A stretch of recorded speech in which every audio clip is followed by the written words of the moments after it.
It's a little terrifying because you absolutely cannot miss. Goalies now are completely at a premium. Not, right? Like, Canada doesn't have a ton of great options. What's up, hockey friends, and welcome to the Hockey News Big Show. I'm your host, Katie Gaus, joined by my co-host, Michael Traikos, and our special guest co-host, Ottawa Senators site editor, Steve Warne. And guys, we have to kick off this conversation today by talking about the historic moment that we all had the pleasure of witnessing. NHL history. Alex Ovechkin breaks Gretzky's all-time goals record, hits 895. And Ovi did it in the exact same number of games as Gretzky, too. Just a ton of remarkable stuff going on. What a milestone. What a feat. So now that he's done it, because we obviously talked leading up to this about the greatness that he has brought to the game in terms of his goal scoring and his impact on hockey. But now that he's done it, he's broke the record.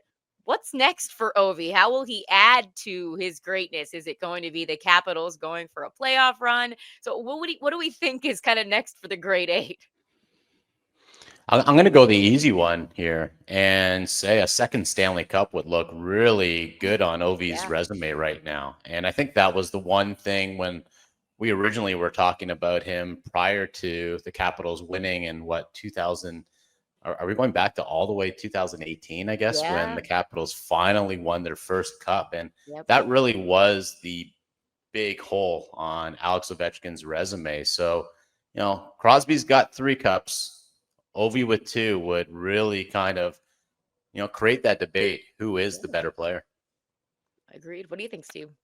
Yeah, I think it's whatever Ovechkin wants to do now, because you think about what Wayne Gretzky did, and Gretzky, he hit this milestone at the end of his career. I think we think sometimes that big goal where Gordie Howe is in attendance, that was, his big moment. Well, his 894th goal came right at the end. And he was limping to the end. He had 9 goals that year, 70 games played. And so I look at where Ovechkin is by comparison. He can do whatever he wants at this stage of the game. And I think that, I could see him, if he wants to play, another 3-4 years. This is the 4th leading goal scorer in all of the NHL. And you could talk about Ovechkin in debates in other ways with Gretzky's or Lemieux's, but what you can't debate is that guy loves to score more than anybody in NHL history. He loves his teammates. Every goal that guy scores, it's like the first one he's ever scored, or like a Game 7 winner. And so I think that guy's flat out addicted to scoring goals. So I think he continues on, whether he gets that cup or not. I think his passion and his fire fuel him moving forward, and I bet he plays 2 or 3 more years at least. He plays 2 or 3 more years. He's getting 1,000 goals probably. I was going to ask that. Like, is that in the cards? I mean, Gretzky joked with him on the ice. He said, hey, you get 900, I might buy you that rolls that I got when I hit my record. But I mean, 900 seems easy at this point. He'll do it before the end of the year at this point. He's going to get another 5 empty netters there, Katie. Just for the rolls. 900. But 1,000 seems realistic. At least as long as Ovi doesn't say, all right, I've done all I can do in the NHL. Maybe I want to end my career in the KHL, which I really hope he doesn't do. I hope that Ovechkin stays in the NHL as long as possible. To Steve's point, he hasn't got to that point where we're talking about a guy that's just living off of power play goals and, playing on a terrible Caps team. Like we mentioned this last week, the Washington Capitals are one of the best teams in the NHL. That is a tribute to Alex Ovechkin and what he's meant for that team this year. To miss so many games, like nearly 20 games this year, still have 40 goals. I mean, it's incredible. And he's doing it for a team that, legitimately could win a Stanley Cup this year. So to Steve's point, he can do whatever he wants to do. I just hope he does it in the NHL. Yeah. I mean, that 1,000 goal mark. I mean, think about that for a second. You saw how the record this year was a carrot for Alex Ovechkin. I got to think a guy that has that competitive fire is looking at that 1,000 mark and thinking, okay, I wouldn't mind that now. I just really feel like there's nothing stopping this guy. The guy, again, 4th in the NHL in goal scoring, and he missed 16 games on top of that. This guy is miles away from, eroding or approaching his sunset years. He can play 5 more years if he wants to. Do you think also part of him wants to pad the stats so that the next Alex Ovechkin, it's that much more difficult for him to kind of pass Ovi on the record books? Because we thought Gretzky's record was unbreakable, and here we are talking about Ovechkin could possibly get 1,000 goals. So maybe he's thinking, okay, well, Austin Matthews, I don't know what he's going to look like 20 years from now. He might be chasing my record down. Maybe I should go for 1,000. Well, yeah, no, go ahead, Steve. I was just going to extend on that in that the other factor is what do guys always talk about when they leave the game? They talk about missing the camaraderie and missing the locker room. Ovechkin, he looks like somebody's grandpa in there some days, but he's still absolutely loving his teammates. I don't know if you've seen some of that social media stuff out there where he's doing that, bands maker dance thing with Jacob Chikrin, and he's hanging out with Ryan Leonard. He's a young kid that was basically born when he got into the NHL, and they're acting like old friends. Like, yeah, he clearly loves the game, the camaraderie, the locker room on top of everything else. He's not some old guy who's feeling like an outsider. He's loving that still. So that's another factor why I think he's going to hang in there for a few more years. Yeah, what is it they say? He's for the boys. He's definitely for the boys. Ovi is one of the boys. All right. Well, now that he has broken this record, and again, we touched on it a little bit there, the 895. It's not going to stay 895, but it took 31 years for Gretzky to get to the Howe record, and then it took 31 years for Ovi to then break there was 31 years between all these records, right? So in 2056, is there going to be a player that we think this record is going to be attainable? I guess it's very hard to predict something like that. Have they been born yet? Or do we know who it is? Somebody posted a photo and said it's going to be Ovi Jr. We've seen him playing in those all-star games out there with little kids skating around the ice. But does this one feel like it really will ultimately end up being untouchable, especially given the fact that Ovi could add to it? It certainly feels that way at this point, but I guess you could look at Austin Matthews. If Ovechkin shuts it down at the end of the season, for example, then maybe it'd open the door to Matthews if he stays healthy. That's the only active guy I can think of. But then there's, I got to say yes. I didn't think, and I'm lucky enough. I'm lucky enough to be old enough to have watched the entirety of Gretzky's career and Ovechkin's career, and thinking at the time, years ago, that no one's going to touch that Gretzky record. Well, there was a 13-year-old Alex Ovechkin somewhere in Russia fiddling with a puck in his garage. Right. And I think that at some stage that kid's out there right now that's waiting, and there'll be some amazing combination of Ovechkin's passion for the game and strength and size, but Connor Bedard's release and McDavid's skating. He's out there. We just don't know who he is. Somebody will break it someday. Yeah. Yeah, PK Subban, actually, I'll give him credit for bringing this up, like arguing that Alex Ovechkin's durability is a huge byproduct of why he's been able to achieve what he's been able to achieve. And he's played, 20 years now? He's only missed 75 games, if you can believe it. Like, that's crazy. You compare that to how many games Crosby's missed. Even Austin Matthews has really been dealing with injuries throughout his career, and it's still a young career. So, it's not just you have to be consistent, you have to be productive, but you also have to, get a bit lucky and stay healthy. Sure. Ovechkin, the fact that he's only missed less than a season's worth of games is really incredible. And I don't know if we're going to see that, especially when you consider the kind of game he plays. Like, this guy does not shy away from contact. That's for sure. He's like, he likes to hit. He's getting hit. He's basically a very more skilled version of Cam Neely or Wendell Clark, in my opinion. Yeah, and the best part is that he's such an enigma because you've got all these guys out here that can't even be in the same room as carbs, that are just eating kale 24/7, trying to stay as healthy as possible. And this guy is crushing Subway and flaming hot Cheetos and drinking beers. They don't make guys like that in the NHL really anymore. He truly is going to be probably the last of his kind. And for him to do what he's done, showing that he can do it in that way, you've got to love it. The common man, you've got to appreciate that Alex Ovechkin is one of us in that regard. So good for him.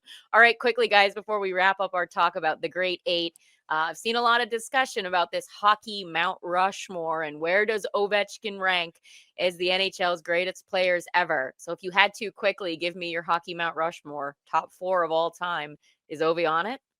I'm not going to include Connor McDavid or Cale Makar, who probably are going to be on a Mount Rushmore when all's said and done. But right now, only room for 4. I've got him on a list that includes Wayne Gretzky, Bobby Orr, and Sidney Crosby. That's my top 4. Ovi, Crosby, Orr, and the great one. Yeah. The only thing I'd do is switch out a Penguin. I got Mario Lemieux filling in for Sidney Crosby, and it all comes down. It's such a subjective discussion, right? It all comes down to how much do you penalize the lack of durability? Just because someone, if your best player, let's say we rank from scale of 1 to 10, your best player is a 10 in Lemieux, and let's use Ovechkin as the example, and he's a 9. If the 10 drops out halfway through his career, does that mean he's not a 10 anymore? Does that mean he wasn't a great player? And the 9 goes on for another 8 years after that as a 9? That's kind of how I look at it. And that's why I give, Gretzky and Lemieux a little more play than maybe some people do. But I've got Mario Lemieux in my Mount Rushmore. Yeah, there's so many what ifs when it comes to his career, and if he had stayed healthy, if he hadn't battled all the things that he did. But at the same time, to have done what he did while he did overcome so much with his back, with his cancer, I mean, you've got to give him just as much credit for that, even though it did end up shortening his career. Absolutely. Both good answers, guys. I like it. All right. Well, let's talk a little bit about the NHL right now because things are getting interesting. So the Ottawa Senators are right there in the conversation with the Florida Panthers, pressuring them for 3rd place in the Atlantic. So certainly safe in the playoffs. Like they're pushing for 3rd. Sens 6-3-1 in their last 10. Panthers 3-6-1. Florida's been dealing with injuries. They've gotten their guys a little bit of rest. They've obviously played a lot more hockey than most teams. But we'll start with the conversation about Ottawa before we dive into Florida as much. Do we think Ottawa genuinely is very much capable of getting this 3rd place and actually hanging on to it?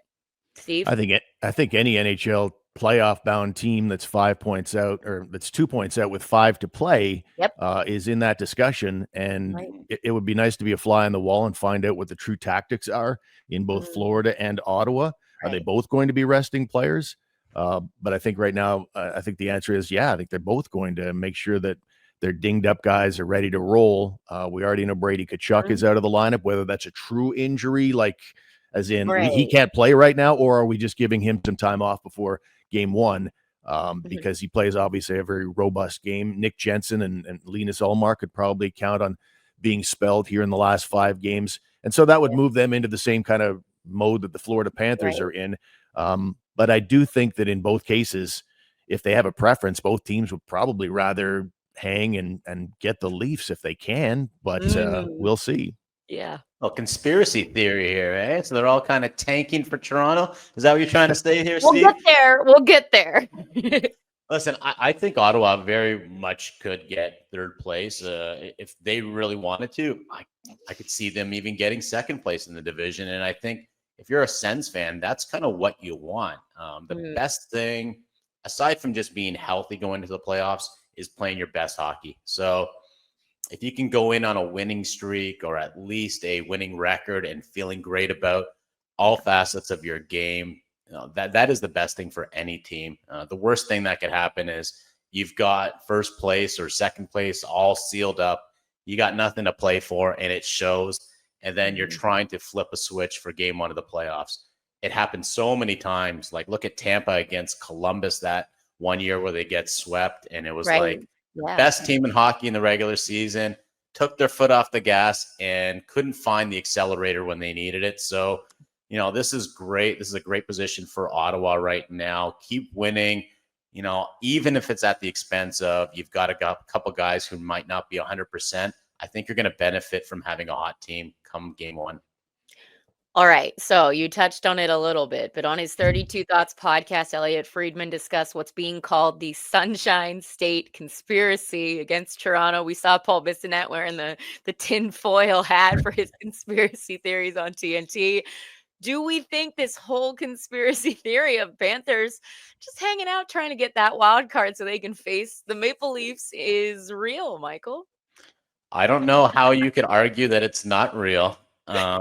Steve mentioned it on the show last week. Like every team should want to play Toronto in the first round for the simple fact that it's almost a guarantee to the second round. I'm sorry, until Toronto starts really establishing themselves as a playoff juggernaut, I don't want to play Tampa Bay. And I don't care if Tampa Bay finishes 1, 2, 3, or the wild card team. Same thing with Florida. I just don't want to play those teams because they've won cups. They've gone to the final. They know how to play playoff hockey. Toronto Maple Leafs know how to play regular season hockey. In the playoffs, they know how to play good enough to lose in a game 7. So 100%, I could see Florida looking at the standings going, do we really want to play the Bolts? No. Do we really want to play the Leafs? Heck yeah. Love that. Just licking their chops. What do you think, Steve? Well, Paul Maurice is so smart and he's so cagey, and in his heart of hearts that he'd love to go at it with Toronto in the first round, not just from the perspective of there's going to be an easy out, but they'll be a lot easier, I think, than taking on the Tampa Bay Lightning, which is my team to win the Stanley Cup this year, by the way.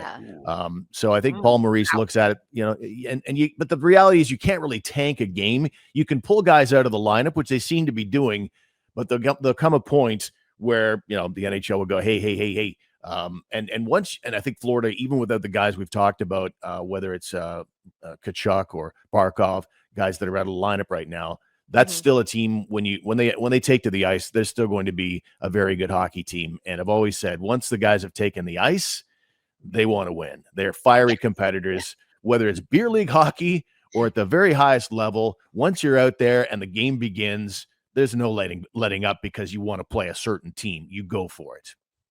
Here's a quick one just to follow up on it. If you're Toronto and you're hearing this kind of chatter, is that a little kick in the pants, like a little extra motivation? Like there are teams out there that think or are you just like, you know what? Can't blame them. The track record speaks for itself. Like this is the reality. We have to prove them wrong.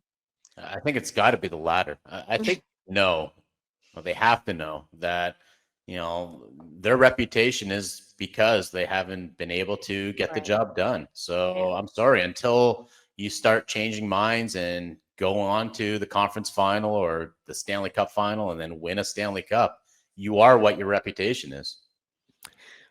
Yeah, and I think you got a situation with, to me, Florida has all the motivation when you think about the "We want Florida" chant. I think that's the kind of stuff that's motivation. As far as the Leafs getting an extra kick in the pants, my God, do they need anything? Do you not have 58 years of motivation, right? Oh, there you go.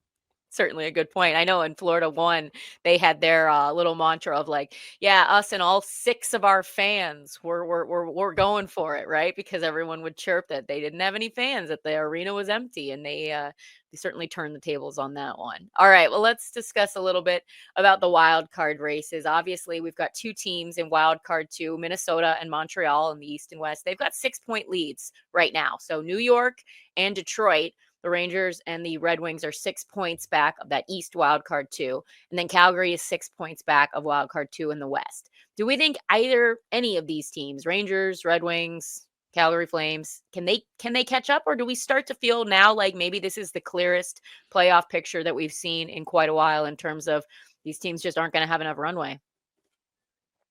I think it's a runway issue. I don't think they have enough at this stage. I do afford for the fact that, wild card teams by their nature, they're just getting in. And so they've had some hot and cold moments. So as opposed to those races for 1, 2, and 3 that we just talked about, say in the Atlantic, you're relying on one of the upper teams to actually come back to the pack and play really poorly. That's less likely up there. Down at the bottom, you're more, because 2 things have to happen when you're talking about teams that are 5 points out with 5 games to play. Not only does that bottom team have to get hot, but the team they're trying to catch has to suddenly go in the tank. That's more likely to happen at the wild card, but I just don't see it. There's just the cushions are too large for me with not enough runway to make it happen. Yeah. Unfortunately, I don't think we're going to see that final week where Montreal needs to win this to finally get in, or the Rangers are going to overtake them. I think, to Steve's point, there's just not enough runway right now. And, Calgary, New York, Detroit, they've given me no indication that they even want to seize a wild card spot. Right. No. Yeah. Especially with the Rangers.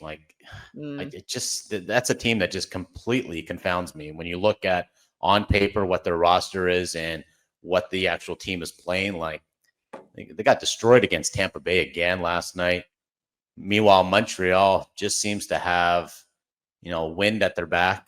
They're winning games that they shouldn't be winning. They're playing out of their minds, and they're becoming that Cinderella type story where I could see them being one of those teams that upsets the number 1 seed. Yeah. I mean, if anything, I think when we talked about it previously, it was like the Minnesota Wild were the most interesting of all of these teams that are now in a wild card because they were at one point, in third, and then they've dropped down. St. Louis got really hot. It does feel like they were treading water, but they've managed with their goaltending and some of their guys getting back into the lineup that, they're going to hang on. It does feel that way. I know we talked about how somebody just take it and how we weren't wanting to necessarily have to wait till the last game. But now that it's sort of clearing up, I am a little disappointed that we're not going to have like those final 2 games of the season where everyone's tuning in and don't pull their goalie because they can't get the extra point, like some of the craziness that we saw last year, like with Philly and Torts. So I guess we'll see. But again, it does feel like you need 2 things to happen, like you mentioned, Steve, and there's just not enough time left for that to be possible. It's another reason, Katie, that the NHL should really have a play-in game. I would have loved to have seen a Minnesota against a Calgary for that final spot and a Montreal against the New York Rangers for that final spot. Add a little bit more juice to the end of the season. I think, the NHL should really start considering that. Yeah. Well, I would jump in on that one in that I do not like the play-in format from the I mean, it's exciting and everything, but most years we do have some good stuff happening at the end. That whole business with Tortorella and the pulling of the goalie last year and all, it was bizarre and wild at the end of the season. So most years we do have it. I don't think we'll get it this year. And there may be kind of an anticlimactic finish to things with the Ovechkin chase being over. I thought that would go right to the end, but it's over. And most of the playoff races are probably over. But I don't like the play-in from the perspective of, you're expecting us, and I'll talk as a season ticket holder, for example, or a suite holder, people that are dumping a lot of money into 82 games of the regular season. Mm-hmm. The more teams you start letting in or giving opportunity to, the more you're weakening the long regular season. Yeah. I mean, I look at baseball where they're 162 and letting as many teams as they do in now. I think you still have to put a premium on that regular season, or either start cutting the ticket prices, one of the 2. Yeah, well, we know that's not going to happen. They're certainly not going to do that anytime soon. I would remove a couple preseason games. You'd be happy with that at least? Sure. Oh, we can all agree on that. Yeah. No more of those. All right. Well, how about trade acquisitions? We've talked a little bit about some of the guys that have, just made huge impacts with their team right out of the gate. Some guys, maybe it's taking them a little bit longer. So which trade acquisition do you have your eyes on that maybe didn't hit the ground running right away with their new team, but feels like they are due for a hot streak, or maybe they're just going to explode in the playoffs? Who you got your eyes on? I got Fabian Zetterlund here in Ottawa. They brought him over from the San Jose Sharks. He was their leading goal scorer, the Sharks, last year, and he came here with 17 goals. He's got 1 assist since the trade deadline. Okay. It's not been good, but I've never seen a guy so snake bitten. And I would also suggest that to some degree, sabotage may be a strong word, but when Travis Green got him, he immediately thrust him onto the 4th line for the first 5-6 games that he was here. Right. And we all knew he was acquired to provide secondary scoring. So I don't know why they wouldn't put him in a position to succeed right away, the way they did with Dylan Cousins, who went right into Josh Norris's spot, even though Cousins had fewer points than Zetterlund at that point in the season at the deadline. Cousins got all the advantage right under the power play one, everything Norris got, whereas Zetterlund goes down to the 4th line. He's rolling in and he's like, okay, I've got all these new friends and teammates. Athletically, competitively, socially, I want to show my best, and I'm getting 8 minutes a night. What's going on? And so I think he lost a little bit of his mojo there, but he's now in the top 6, and he's getting opportunity after opportunity. That he is playing really, really well. I've never seen a 1 assist player play better than Zetterlund has here, and I think he's as soon as the first one happens, the dam will break for that guy. So it sounds like, yeah. Oh yeah.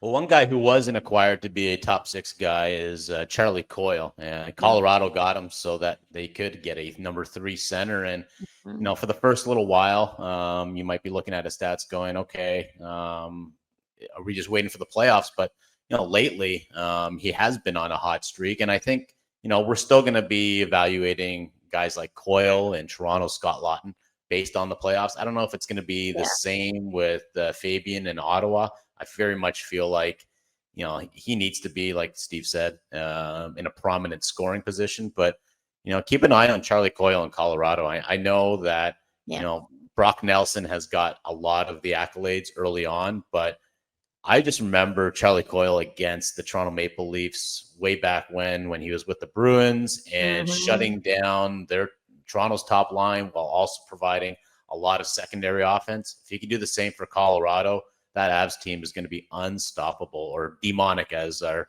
friend Ryan Kennedy likes to say. Demonic, it's a good word for it. It's certainly going to be interesting. Again, every evaluation is different based on, what is their ultimate goal and their ultimate role. And so for a guy like Coyle, number one, he provides them the security in that 3C, allowing the true 2C to be in his place. Like, they finally have the actual appropriate amount of depth down the middle that they've been searching for since they won the Stanley Cup. So that in of itself is a huge bonus. Plus, you think about the game he plays, the type of playoff mentality that he'll be able to add to that group. They needed a little bit more nastiness. They missed that Nazem Kadri kind of a player. So certainly will be interesting to see what he does when he gets to the postseason. Well, how about this? There's a player who isn't going to be making the postseason, but he's certainly having quite a season, despite the fact that he's been kind of hidden by playing for Buffalo. So top 2 even strength goal scorers in the NHL right now: Leon Draisaitl, 36. Tage Thompson also with 36. Thompson's up to 43 goals this season, third most in the NHL. He's wrapping up year 2 of a 7-year deal. His cap hit is just a little over $7 million. So is this one of the best value contracts in the NHL? I mean, considering what this guy is doing, even though it doesn't necessarily make the headlines because he's on Buffalo, and even when he's putting these goals up, they are probably still losing. Yeah, I mean, it's an interesting one, isn't it? Because Tage Thompson, he was in the news for all the wrong reasons around the Four Nations, because a lot of American fans were like, how did this guy not make the U.S. team? And there was probably a couple of other guys that probably could have been in that same boat. But I think the world of Tage Thompson's game, he's such a unicorn in that he's so tall. He's got that long reach, very kind of reminiscent of like how Mario Lemieux used to protect the puck back in his day. The worst thing about him is he plays for a Buffalo team that is just playing garbage hockey right now. And when I say garbage, I mean they're playing great hockey, but it's garbage time for them. And typical Buffalo Sabres, right out of the playoffs, doesn't matter. Okay, let's go on a winning streak and just ruin our chances of getting another good top young player. You asked if his prime years are being wasted. Yes. And he is in a category that includes too many Buffalo Sabres, but good on him. Good value for him, obviously. And I hope next year that him, Dahlin, and Owen Power and Alex Tuck can finally get in the playoffs. Yeah, the Sabres have made such a mess of things. Like, they've still got a lot of great pieces there, obviously. But, you start thinking about, what if Jack Eichel was still there, and what if he was there? And there, I still, I mean, even, try and make something of the Dylan Cousins situation. You brought in Josh Norris. I like Norris a lot, but man, the injury factor. No, I mean, with Thompson, it's, unicorn's a perfect word for it. Like, can I interest you in a 6'6", 220-pound skilled guy that just absolutely flies out there? Can I interest you in that guy? Oh yeah, I think you got every GM that's interested in that guy. So I think, for that kind of money, there's some other guys that I might throw into that discussion. Best value, like I look at a Brandon Hagel, and if you look at his numbers and his salary, he's just starting at a $6.5 million deal long term. He's got more even strength points. He's only a couple of goals behind him, and so he'd be a guy I'd throw into that mix because he's even a little cheaper. But yeah. And it's weird, though, isn't it, that we're talking about a guy in Thompson making $7 million a year? Like, it's like, oh my God, they're giving him away. It's just such a bargain, right? I think about Guy Lafleur he got $3 million in his entire career.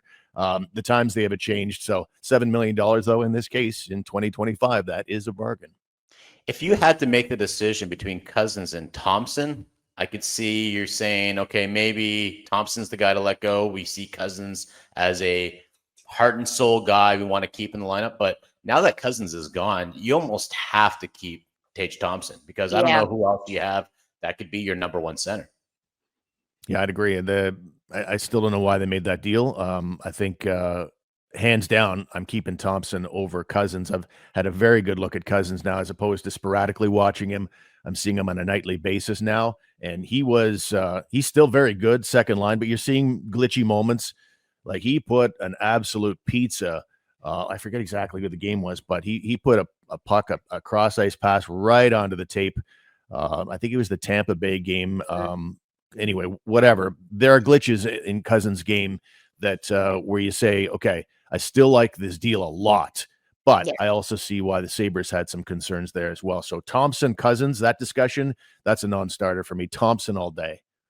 Yeah, I mean, Thompson is a guy too that has dealt with some injuries. Some of his numbers aren't even reflective of what he could have been doing in some of these seasons. And maybe because of that, that's why he was able to, be in a position where Buffalo got him on a more team-friendly deal. But certainly thinking about having him for that price, and he's in his prime, you just it just makes you hope that Buffalo figures it out, because there really are some awesome players on that team that, you'd like to see getting a chance, at least being close to making the playoffs, not just this end of the season. We have a flurry of wins and then we blow our chances for draft picks. So, all right, well, listen up, hockey players. You don't need to drop a fortune on sticks. You can snag a pro level composite stick at sticks.com. That is STIX.com. Get online and check it out.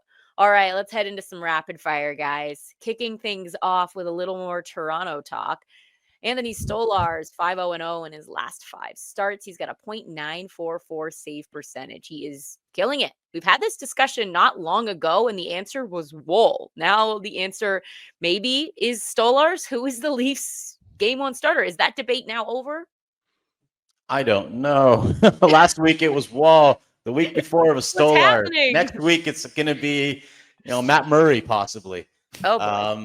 This is the problem with having a tandem, and the great thing about having a tandem is that both guys have been equally good at different parts of the season. There's been times when Stolarz been hurt and Woll's had to carry the mail, and vice versa. Right now, Stolarz is my game 1 starter. Ask me next week, and I might be telling you something different. I'm going to keep asking every week till we get there. Yeah, I tend to agree. I mean, you don't look at something like that and second guess it. You just say, okay, that's what we need in the playoffs, and he's doing it right now, so let's just ride that for as long as we can. I don't think there's any question about that. There's always a little bit of me that's like, show me a good goaltender, I'll show you a good defense playing in front of him. If you look at Stolarz's numbers in Anaheim from a couple of years ago, I was like, maybe that's not such a great goalie. And then he goes to the Cup champs last year, and he looked fantastic. The numbers were great. But, if you're putting up these kinds of numbers in front of the Leafs, which can run hot and cold from a defensive perspective, you don't second guess it. You don't question why. You just say, okay, he's getting it done. Big goalie. Maybe he's hit the ground running here. And he's never really been afforded that opportunity before to go into a playoffs as a number 1. So maybe you catch lightning in a bottle. I like it. It's not a bad problem to have necessarily, but you kind of do need to know when you kick the ground, when you hit the ground running, like who is the guy, at least to start. All right. Which Canadian forward who got snubbed at 4 Nations should seriously be considered for being on the Olympic team? A couple names. I feel like Steve and I are going to have the same answer. Say it at the same time. Is this the easy answer here? For me, it's easy. 32 goals, 62 points. And I'm sorry, but if Tom Wilson's in the lineup against the U.S., I think Brady Tkachuk and Matthew Tkachuk might think differently about wanting to start a brawl. This guy should have been on the team. I think you put him on a team with a Brandon Hagel, with a Sam Bennett, and possibly Brad Marchand's the guy who's going to be odd man out next year. At the Olympics. Okay. Yeah, we're completely on the same page on that one.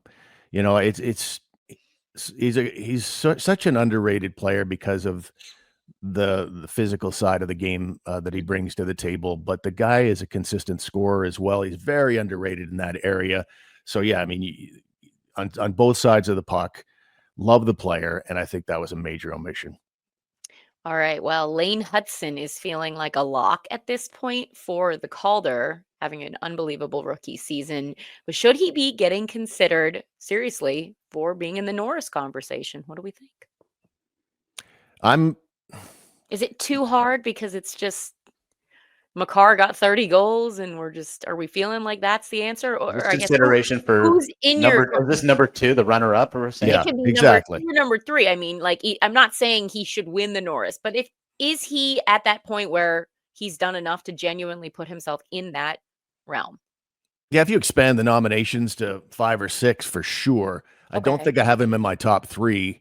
Okay. Really excited about the player, though. Just so good with the puck and elusive with the puck. The points speak for themselves. I mean, I was skeptical, as I was with Cole Caulfield, for example, just strictly from a body size standpoint. That's not going to hold up in the NHL, and all they do is continue to prove me wrong. And I worry about until I see it in the playoffs. Is he going to get caved in front of his own net? I don't know, but we know that Norris Trophy voters love points. And, Erik Karlsson, we saw it, 3 Norris Trophy titles, even though I don't think he's in anybody's top 15 as far as guys who play defense. But with the puck on his stick, when you have possession, he's as good, or was as good as they come. And I think that Hutson is moving into that area as well. So, yeah, I mean, I wouldn't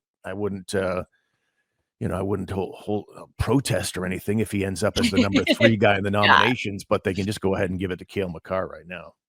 Yeah, I completely agree with Steve. Number 1 has got to be Cale Makar, but number 2 and 3, it seemed like they were locks. Like Zach Werenski, Quinn Hughes, they were going to be, along with Makar, the 3 finalists. Now you're saying to yourself, Vancouver's been so bad, and if they're out of the playoffs, and Columbus, if they're out of the playoffs, do you kind of give some more love to a guy who, without Hutson, I don't think Montreal's a playoff team. So maybe that's sort of the quality that tips the scales, because, honestly, those 4 defensemen, Makar, Werenski, Hughes, and Hutson, have just put up just amazing seasons this year. 2 are on playoff teams, 2 are going to be out of the playoffs. And for me, that might kind of be the reason why I've got Hutson ahead of possibly a Hughes when all is said and done. Plus, I mean, if I'm being honest, you got to give him a little credit for doing it as a rookie. I mean, that in and of itself is also really, really hard to do. So credit for being young. All right. How about this one? Is it weird or not? Because after the game, 5-1 loss, the Rangers head coach Peter Laviolette said that I don't have a message right now for my team. I don't go into the locker room after the game. Feels like this team could use a message. Maybe it doesn't matter, but do we think it's weird for a head coach not going in the locker room after games? Mike Babcock didn't talk to his team after losses, only after wins. And this was, I remember him telling me this, or telling us this, when he was in Detroit. And I thought that was very interesting. As a kids coach now with my son's teams, I kind of treat it the same way. After a loss, they don't need to hear me kind of say anything else. It's after a win that I kind of point out, hey, we could have done this better. So I don't think it's that odd. I think it's kind of refreshing. Again, this is coming after a 5-1 loss to the Lightning. What was he going to say to them that they already didn't know? Leave it to the next morning and let's do kind of video work. Yeah, I think I tend to agree in that what I would do after wins would, just go in and reinforce the positive, and leave all the negative stuff for practice. Because if things had gone well that you need to correct, even in a win or in a loss where you get worked, at that stage of the game, the guys know, they're pros too. Exactly. I mean, this is the highest level. Yeah. So they're already feeling like garbage. Do they need someone to come in and just verbally rain blows down upon them? No, I don't think they do. I think that there's part of people that think that happens every game. But honestly, you see enough on social media. And I won't name specific coaches, but you see where the social media team brings you behind the scenes and allows you to see the post game where the coach does go in. Yeah. And half the time I go, well, that was pretty underwhelming. I don't even, it's like, good game, boys, good game. And then he walks out of the room. Okay. Yeah, exactly. So it depends on, I mean, it's an individual preference. If it's something you're good at, where you're such a good communicator, like I would listen to anything John Cooper had to say and love every second of it. If you're really good at it and it really is meaningful to the players, then yeah, roll with that. But I think that's how I'd play it. Like Michael talked about, in wins, you go in, do your thing, and after losses, just let that kind of fester because they know. Yeah, I mean, it's not like every time a coach steps into the locker room, they're giving the miracle speech. You guys are most of the time. Or dragging him on the ice for some suicide skates. Again. All right, last one really quick before we run out of time. Ovechkin, after breaking that record, some of the very first posts we saw from him were him expressing his deep love for his longtime teammate, Nicklas Backstrom. It was adorable, truthfully, seeing them hug in the locker room. I mean, these guys truly have such a great relationship. So are they one of the best bromances in hockey? And can you name me another good one real quick? It's got to be up there. I guess Allmark Swayman was probably one of the best, and unfortunately they had a nasty divorce this past year. I guess the second best one might be a Marner Matthews. It seems like Marner gets really sad when he's not on Matthews' line, so I'll say those two. All right. Yeah, I had Allmark and Swaymark. I had Swayman and Allmark as their dating my name. Swaymark. Yeah, but you can also, look at Ovechkin, and it speaks to, again, that love of the team, love of camaraderie of his teammates. Because you could make an argument, Tom Wilson is in a full bromance with him, and and I'm thinking Chychrun looks like he's really tight with him now too. So there's lots of them around the league. I'll probably go, since Michael took my answer, I'm going to go with Nathan McKinnon and Sidney Crosby. If you're riding a Zamboni around the streets of Cole Harbor, you got to be pals, right? That is probably the best bromance, to be honest. And it's probably, I think Nate loves him more than Sid loves Nate. And Nate, I'm sorry, but Sid loves Nate. But no, it's true. You are 100% correct. But that's okay, because it's an admiration too, right? But they're also so fiercely competitive, and that drives the friendship as well. That's a really good one. All right, I'll throw in Devon Taves and Cale Makar. Those guys are absolute besties as well. There's a lot of good ones. That's what makes it. Can I throw one more in there? Yes. My bromance with Ryan Kennedy. Okay. So, yes. And when I go back to first year university, my old roommate. So wow. We'll get into that on another episode. We love it. Great bromances all around the hockey world. Well, guys, that does it for this episode of the Hockey News Big Show. Thanks everybody for watching. Make sure to follow us as always on all of our social media. Until then, we will see you guys next time.